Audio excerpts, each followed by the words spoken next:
Hello and welcome to everyone. Today, our guest is Bkfc fighter. It's Mark Irwin. Mark, congrats on your previous victory. Was a pretty much how to say, not an easy fight to win. I mean, let's be honest. I didn't know until the last time Brett who was going to win. It was a high-paced, high-dynamic fight. What do you think about the fight? What was your game plan? How were you preparing? Can you tell us, please, a bit more details about the fight? Thank you for joining in and thank you for accepting the invitation. Absolutely. Thank you. It's good to be here. First of all, excuse me. I lost my voice from screaming so much this weekend. You'll have to bear with me. Yeah, the fight went pretty much exactly the way I planned it to, actually. We were able to study our opponent, Drake Heightfield. He's a boxing and MMA veteran, so there's a lot of tape on him. There's a lot of his fights on the internet, so we were able to watch a lot of his fights and break down a lot of his tape. And we had a pretty good idea as far as how we thought he was going to come out and fight. And he fought exactly the way that we expected him to, which was to throw a lot of wide looping power shots. So the game plan was to punch down the middle with the straighter, sharper shots using the jab and the cross behind it to back him up with forward pressure and punch in between his punches. And I feel like I was able to do that very successfully. And I knew that, because of my power, that once I started touching him with that jab, that was going to set up the right hand. And once I hit him with the right hand, it's over. So, yeah, it went pretty much exactly as I expected it to. We were looking for the knockout, and we got it. So we're very happy with our performance. Now it's time to rest up and heal up and then get back to training and do it again. How hard it is to go for a bare knuckle debut, considering let's say there is a pretty much big difference between bare knuckle and boxing. In boxing, glove protects you. In bare knuckle, only your forearm can protect, right? Yeah, I would say the biggest difference between bare knuckle boxing and professional boxing is that, in bare knuckle boxing, when I'm landing punches, it still hurts me, right? Every time I land a punch, I feel it on my hands. Every time I land a good one, it stings me, So that, I think, is the biggest difference, whereas having a glove to protect your hands and help protect you from injury would be the biggest difference. And then also, too, as far as taking shots, it only takes one in bare knuckle, and that could be the end of your night. Whereas with the glove, it takes a little bit of the sting off the shot, and you're able to take the punches better with the gloves on. When did you start your boxing voyage? Was the boxing the first martial art you met, or you trained some other martial arts? I mean, as a kid, I did a little bit of taekwondo and wrestling, but I really didn't start martial arts training until I was an adult. I started training with my friend and one of my first coaches, Hunter Robinson, in his garage when I was 23 years old. I had my first amateur boxing match with USA Boxing within 1 year, and I won by knockout. And I continued to compete in USA Boxing for a number of years. During the pandemic last year, I made my professional boxing debut, and I fought twice in Mexico during the pandemic. And it was at that same time I saw that Bare Knuckle Fighting Championships was having open tryouts in Tampa, Florida. So I flew from California to Florida. I made the tryouts and got offered a contract, and now here we are. What can you say about your professional boxing matches? How did you prepare, considering it was your first professional fight? Is it very hard to prepare when you're hooping from amateur to professional circuit? It's definitely a lot more pressure, for sure, fighting in the professional game. The gloves are smaller. There's no helmets. So it definitely hurts a lot more, for sure. And and then bare knuckle is just another level on top of that. So to go from professional boxing to bare knuckle boxing, it's a whole nother game. So in amateur boxing, for example, when you get battered 5 or 6 shots in a row, the referee will probably count or not. How is it? I know in professional they will let you. They will let you eat Yeah. shots until the referee thinks you are unable to continue. How is it in amateur boxing?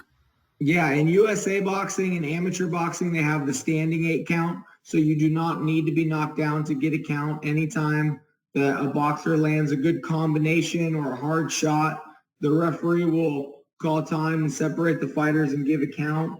Whereas in professional boxing, if you don't take the knee, they'll let you keep taking those punches. So, yeah, it's definitely a lot, more punishment in professional boxing and even more punishment to be taken in Bkfc, as you can probably tell by looking at my face. Yeah, I've noticed that. In Bkfc, is there a chance that the referee might stop the fight while you're still on your feet? No, so there's no standing 8 count in Bkfc. So if you don't take a knee, you're gonna keep taking shots. But again, in bare knuckle, it only takes one punch. So a lot of times guys get hit once or twice and they go down a lot faster than they do in professional boxing. What can you say about your first boxing days? Now let's return as a kiddo. You start training. So what can you say about your first days? How was your impression? When I started boxing, I my first workout was in my friend's garage. A couple of my buddies had been boxing, and so they brought me along for my first time, and I beat up all my friends in the garage. And so I figured I was pretty good at it and decided to start training. And then I had my first fight within a year. Do you have the favorite strike? Um, you know, I have a lot of different punches I like to throw. I like to use my jab to set things up. I think my most powerful shot is my right hand, and I was able to win my Bkfc debut with a right hand punch that caused the knockout. But I also have a really good left hook to the body that's very dangerous that I finished a lot of opponents with in previous fights. So I think I have a lot of tools. I think I'm pretty well rounded, and I try not to fall in love with any one of them. I try to use all my different tools depending on the situation and the scenario. Can you please make a comparison between level change in boxing and level change in bare knuckle? Because in boxing it plays a pretty much vital role in collecting points, but in bare knuckle points won't help you much, right? Well, yeah. So in bare knuckle, almost all fights end in knockout. So it rarely goes to the judges. So no need for points. However, in my fight on Saturday, I scored my second knockdown from a body shot, and I was able to land a lot of body shots that hurt my opponent. I am definitely a body puncher. I'm a big proponent of body punching. So I think that level changing and putting shots high and low is important because they set each other up. When I start punching to the head, it brings my opponent's hands up. When their hands come up, I start to attack to the body, right, and vice versa. So it just opens everything up and gives you more targets to punch at. And again, in bare knuckle, when you dig your knuckles into someone's body and their ribs, that's broken ribs. And their liver, they can't take those shots. So you can't afford to get punched in bare knuckle, whether it's in the stomach or the head. So I like to use my punches high and low.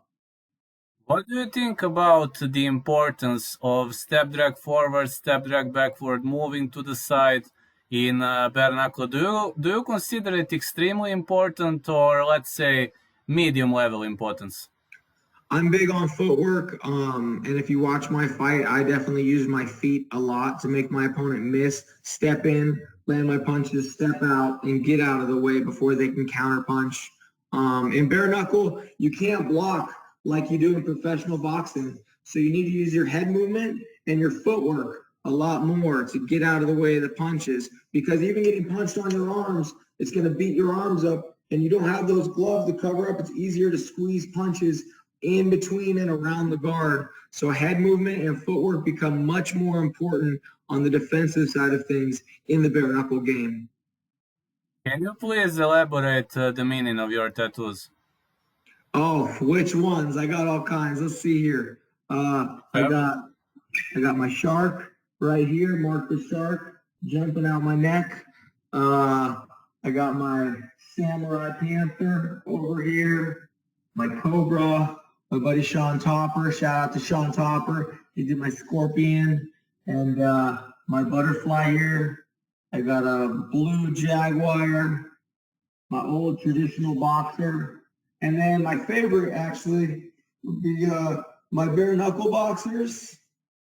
Yeah, absolutely. Some old school bare knuckle boxing action on my stomach.